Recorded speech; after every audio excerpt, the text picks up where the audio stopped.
சதாசிவ சமாரம்பாம் சங்கராச்சாரிய மத்தியமாம் அஸ்மதாச்சாரிய பர்யந்தாம் வந்தே குரு பரம்பராம். ஸ்ருதி ஸ்மிருதி புராணானாம் ஆலயம் கருணாலயம் நமாமி பகவத்பாத சங்கரம் லோக சங்கரம். ஸ்ரீ குருபியோ நமக. அனைவருக்கும் நமஸ்காரம். இன்னைக்கு ஆதிசங்கரர் அவதார தினம், சங்கர ஜெயந்தி. உலகம் முழுக்க ஆச்சாரியர்களோட ஜெயந்திய ரொம்ப ஆனந்தமா கொண்டாடின்னு இருக்கா. இந்த தினத்துல மகாபெரிவா தன்னோட பக்தர்களை தோடகாஷ்டகம் பாட சொல்லி கேட்பாளாமா. அதனால நாமளும் தோடகாச்சாரியார் இயற்றிய தோடகாஷ்டகம் சொல்லி ஆச்சாரியால நமஸ்காரம் பண்ணுவோம். மகாபெரிவா தானும் இதை செய்து காமிச்சிருக்கா. இன்னைக்கு உலகம் முழுக்க ஆச்சாரியால கொண்டாடுறான்னா பெரியவா காண்பிச்ச குரு பக்தி தான். பெரியவா அவ்வளவு ஆசையா சங்கர ஜெயந்திய கொண்டாடி எல்லாரும் கொண்டாடணும் அப்படின்னு உற்சாகப்படுத்தி எந்த ஊர்ல இருந்தாலும் அங்க ஒரு ரதத்துல ஆச்சாரியால எழுந்தருள பண்ணி உற்சவங்கள்லாம் நடத்தி செய்யணும்னு சொல்லுவாளாம். அப்படி ஒரு குரு பக்தி. பெரியவாளோட குரு பக்தியை பார்த்தாலே ஜனங்களும் இப்படி கொண்டாடணும்னு தெரிஞ்சுப்போம். இந்த அற்புதமான நாள்ல பெரியவாளோட ஒரு பக்தருக்கு உண்டான சங்கர ஜெயந்தி அனுபவமும் பெரியவா பக்தர்களை பாட சொல்லும் தோடகாஷ்டகமும் பார்க்கலாம். பெரியவா ஒரு முறை பூஜையெல்லாம் முடிச்சு பக்தர்களுக்கெல்லாம் தரிசனம் கொடுத்து முடித்ததற்கு அப்புறம் சற்று ஓய்வில் இருந்த நேரம், மடத்துல அவருக்கு நெருங்கின பக்தர்கள் அன்பர்கள் சிலர் மட்டுமே மகா பெரியவாளோட இருந்தா. அதுல ஒருத்தர் பெரியவாள்கிட்ட கேக்குறா, பெரியவா உங்களுக்கு சின்ன வயசுல எந்த பண்டிகை பிடிக்கும்? தீபாவளியா, பொங்கலா, கார்த்திகை தீபமா, கோகுலாஷ்டமியா, இதுல எது பிடிக்கும்னு சொல்லுங்க அப்படின்னு சொல்லி கேக்குறா. பெரியவா இதுல எதையுமே சொல்லல. எனக்கு பிடித்த பண்டிகை சங்கர ஜெயந்தி தான் அப்படின்னு சொல்றா. என்ன ஆச்சரியமா இருக்கா? ஏன்னா அங்க கூடியிருந்தவாளுக்கும் ஆச்சரியமா இருந்தது. பண்டிகைனாலே அதுல ஏதோ நைவேத்திய பக்ஷணங்கள்லாம் உண்டு. சங்கர ஜெயந்தியில அப்படி என்ன விசேஷமான பண்டங்கள் விருந்து அப்படின்னு சொல்லி அவளுக்கெல்லாம் வியப்பா இருந்தது. ஆனா மகாபெரிவாளே அதுக்கு உண்டான பதிலையும் சொல்றா. ஆதிசங்கரர் மட்டும் அவதரிக்கலன்னா நாம கொண்டாடக்கூடிய இந்த இந்து மத பண்டிகைகள்லாம் ஏது? அதனால நம்ம இந்து சனாதன தர்மத்துக்கு புத்துயிர் அளித்த இந்த சங்கர ஜெயந்தி தான் எனக்கு ரொம்ப பிடித்த பண்டிகை அப்படின்னு மகாபெரிவா சொல்றா. பெரியவா இன்னும் தனக்கு ஏன் சங்கர ஜெயந்தி பிடிக்கும், நாம ஏன் கொண்டாடணும் அப்படின்றதுக்கு சொல்றா. ஆதிசங்கரர் சாதாரண மனிதனுக்கு 4 விஷயங்களை சொன்னார். முதல்ல சொன்னது பகவானோட நாமத்தை ஜபி, பகவத்கீதைய படி அப்படின்னு.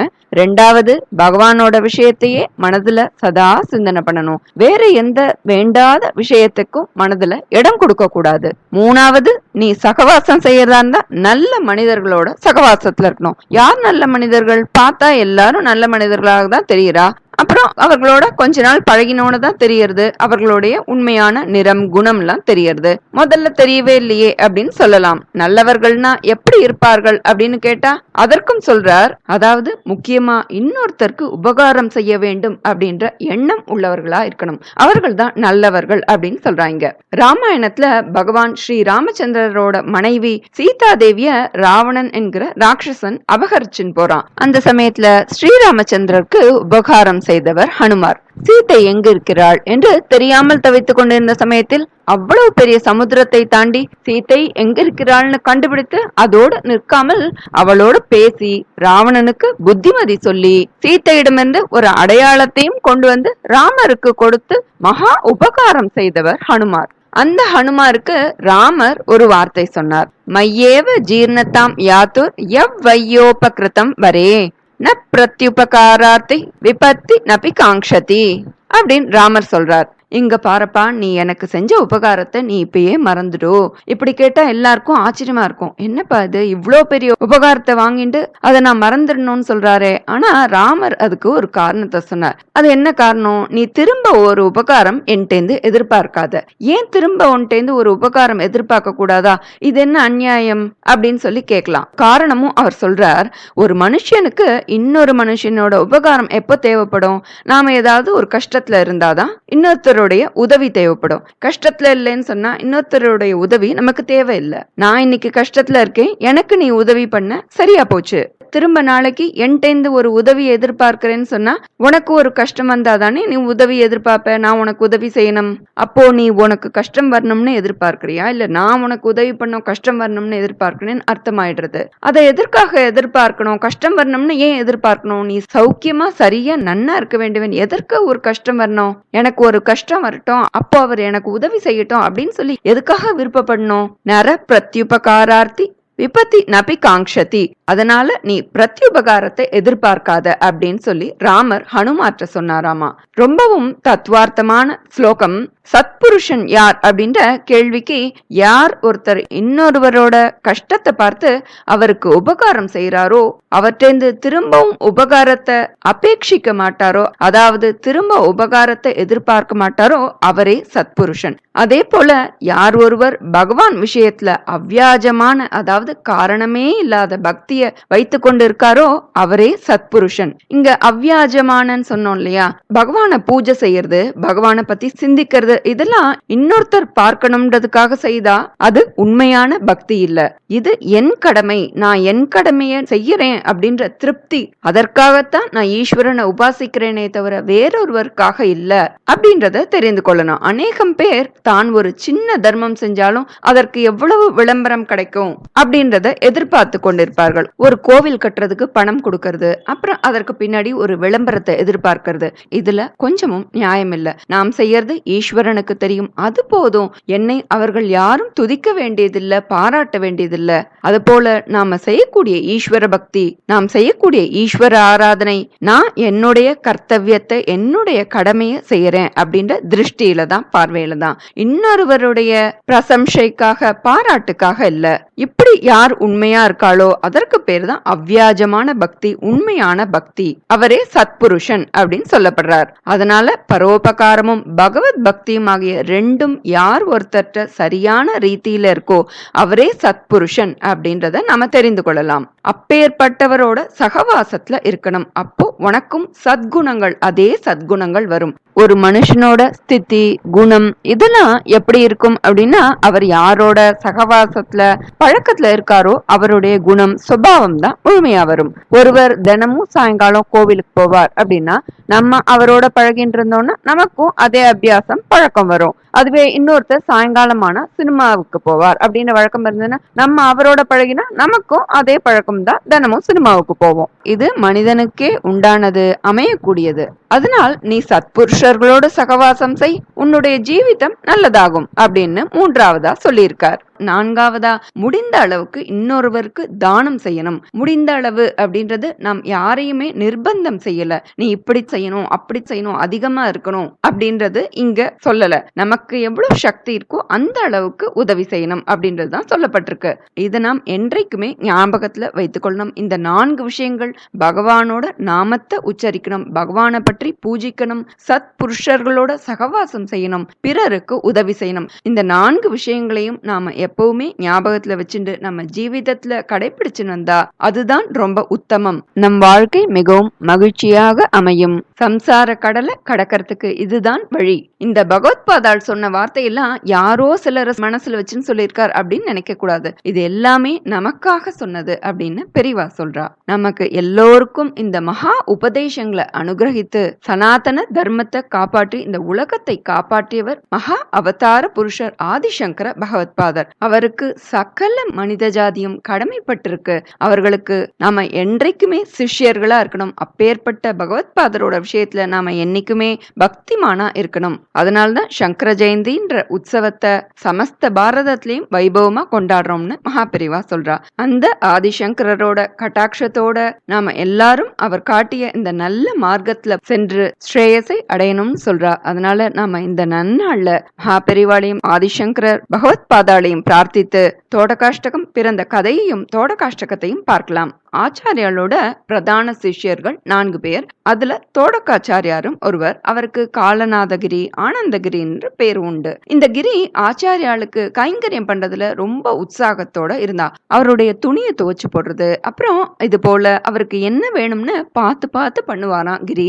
படிப்பு போராது, ஆனா ஆச்சாரியாளுக்கு அவன் கிட்ட தனி பிரியம். ஒரு நாள் தியான ஸ்லோகங்கள் சொல்லிட்டு அவன் பாடத்துக்கு வரணும்னு காத்துட்டு இருந்தாராம் ஆச்சாரியாள். அப்போ மத்த சிஷ்யாள்லாம் அவனுக்கு என்ன வந்தா புரியவா போறது, அவன் ஒரு அசடு மக்கு அப்படின்னு சொன்னாலாம். பக்கத்துல இருந்த பத்மபாதர் ஒரு கல்லை சுட்டி காட்டி இதுக்கு பாடம் சொல்றதும் கிரிக்கு பாடம் சொல்றதும் ஒண்ணு அப்படின்னு சொன்னாராம். அப்போ ஆச்சாரியாளுக்கு நம்ம கிட்ட வந்து சிஷ்யாலா சேர்ந்தவாளுக்கு இவன் மக்கு நாம வசதி அப்படின்ற எண்ணம் இருக்கக்கூடாது, அதை மாத்தணும் அப்படின்னு நினைச்சாலாமா. அதே நேரத்துல அந்த தோட்டக்கர் கிரி மேலையும் கருணை ஏற்பட்டது. அதனால இங்க இருந்தே அவருக்கு ஞானத்தை அனுகிரகம் பண்ற ஆச்சாரியால் ஞானம் பிறக்கும் உண்மை விளங்கும். ஆம், குரு அனுகிரகம் இருந்தா ஒரு க்ஷணத்துல ஞானம் வந்துடும்ங்கிறதுக்கு இதுவே ஒரு உதாரணம். நாமும் குருவை வணங்குவோம், அவருடைய கருணா கட்டாட்சம் நம்ம மேலையும் படும்ன்றது உறுதி. அந்த ஆனந்தகிரி பேரானந்தத்துல தெளிச்சுண்டு இருக்கார். அவர் அங்கிருந்தே கையை தட்டிண்டு ஒரு அழகான தோடக விருத்தம்ன்ற ஒரு விருத்தத்துல ஆச்சாரியர் மேல பாடிண்டே வரார். விதிதா கில சாஸ்திர சுதா ஜலதே மகிதோபனிஷத் கதிதார்த்தனிதே அப்படின்னு பாடிண்டே வரார். இதுல கடைசி ஸ்லோகம் விதித்தானமயா விஷதைக கலா அப்படின்னா, எனக்கு ஒரு படிப்புமே தெளிவா தெரியாது, என்கிட்ட ஒரு ரூபா கூட இல்ல, ஒரு விதமான செல்வமும் இல்ல, உங்களோட கூட பிறந்ததான இயல்பான கருணையை என் மேல காண்மீங்கோ, ஆச்சாரியாலே உங்களோட பாதங்கள்ல நான் சரணாகதி பண்றேன் அப்படின்னு பாதங்கள்ல விழறார் தோடகர். ஆச்சாரியால் சாக்ஷாத் பரமேஸ்வரன், அவர் எனக்கு ஞானத்தை அனுகிரகம் பண்ணிட்டார்னு சந்தோஷத்துல அவரை ஸ்தோத்திரம் பண்ணிட்டு குதிச்சுண்டே ஓடி வந்து நமஸ்காரம் பண்றார். அவரோட அந்த நிலைமைய பார்த்துதான் மத்தவாள்லாம் புரிஞ்சுக்கிறா, ஞானம்ன்றது புஸ்தகம் படிச்சுதான் வரணும்ங்கிறது இல்ல, குரு கிருப்பையினாலையும் வரும் அப்படின்றத அவ உணர்றா. தோட்டக விருத்தத்துல அவர் இந்த ஸ்லோகங்களை பண்ணதால அவருடைய இயற்பெயர் வரைஞ்சு அவருக்கு தோட்டகாச்சாரியார் அப்படின்ற பேரே வந்தது. சங்கர தேசிகாஷ்டகம் அப்படின்னு இதற்கு பேர் வைக்கிறார். இந்த தோட்டகாஷ்டகத்தை மகாபெரிவாட்ட யாராவது சொன்னா பெரியவா அசையாம சில போல நிப்பாளாமா. இந்த 8 ஸ்லோகங்களையும் முழுக்க சொல்லி நமஸ்காரம் பண்ற வரைக்கும் சின்ன குழந்தையா இருந்தாலும் சரி, பண்டிதரா இருந்தாலும் சரி, இந்த தோட்டகாஷ்டகத்தை சொன்னா பெரியவாளை நம்ம கண்முன்னே நிறுத்திடலாம். எப்படி ராமாயணத்தை படிச்சா அங்க ஆஞ்சநேய சுவாமி கேட்டுண்டே இருக்கிற மாதிரி எங்க இந்த தோடகாஷ்டகத்தை நாம சொன்னாலும் அங்க மகாபெரிவா இருக்கான்றது அர்த்தம். மகாபெரிவா சரணம், சங்கர குருவே சரணம், ஹர ஹர சங்கர், ஜெய ஜெயசங்கர. நம்ம இப்போ ஸ்தோத்திரத்தை பார்க்கலாம். தோட்டகாஷ்டகம் ஸ்ரீ சங்கர தேசிகாஷ்டகம் ச. शङ्करं शङ्कराचार्यं केशवं बादरायणं सूत्रभाष्यकृतौ वन्दे भगवन्तौ पुनः पुनः नारायणं पद्मभुवं वसिष्ठं शक्तिं च तत्पुत्रपराशरं च व्यासं शुकं गौडपदं महान्तं गोविन्दयोगीन्द्रमतास्य शिष्यं श्रीशङ्कराचार्यमतास्य पद्मपादं च हस्तामलकं च शिष्यं तं तोटकं वार्तिककारमन्यानस्मद्गुरून्न सन्ततमानतोऽस्मि विदिता किल शास्त्रसुधा जलदे महितोपनिषत् कथितार्थनिधे हृदये कलये विमलं चरणं भवशङ्करदेशिकमे शरणम् विदिता किल शास्त्रसुधा जलदे महितोपनिषत् कथितार्थनिधे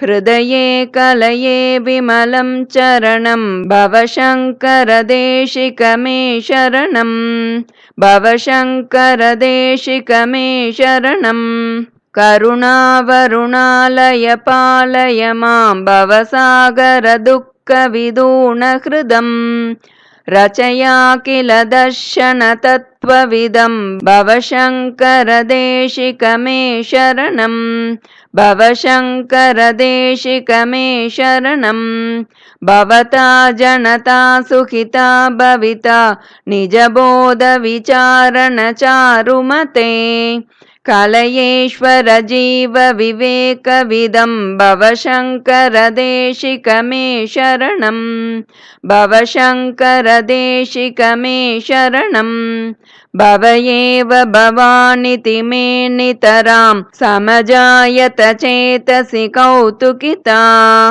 मम वारय मोहमहाजलधिं भवशङ्करदेशिकमे शरणं भवशङ्करदेशिकमे शरणं सुकृते दिकृते बहुधा भवतो भविता समदर्शनलालसता अतिदीनमिमं परिपालय मां भवशङ्करदेशिक मे शरणम् भवशङ्करदेशिक मे शरणम् जगतीमवितुं कलिताकृतयो विचरन्ति महामहश्चलत अहिमांशुरिवात्र विभासि गुरो भवशङ्करदेशिक मे शरणम् भवशङ्करदेशिक मे शरणम् गुरुपुङ्गवपुङ्गवकेतनते समतामयतां न हि कोऽपि सुधीः शरणागतवत्सलतत्त्वनिधे भवशङ्करदेशिक मे शरणम् भवशङ्करदेशिक मे शरणम् विदितानमया विशदैककला न च किञ्चन काञ्चनमस्ति गुरो द्रुतमेव विदेहि कृपां सहजां भवशङ्करदेशिक मे शरणम् भवशङ्करदेशिक मे शरणम् भवशङ्करदेशिक मे शरणम् इति श्रीमत्तोटकाचार्य विरचितं श्रीशङ्करदेशिकाष्टकं सम्पूर्णम्। श्रीगुरुभ्यो नमः।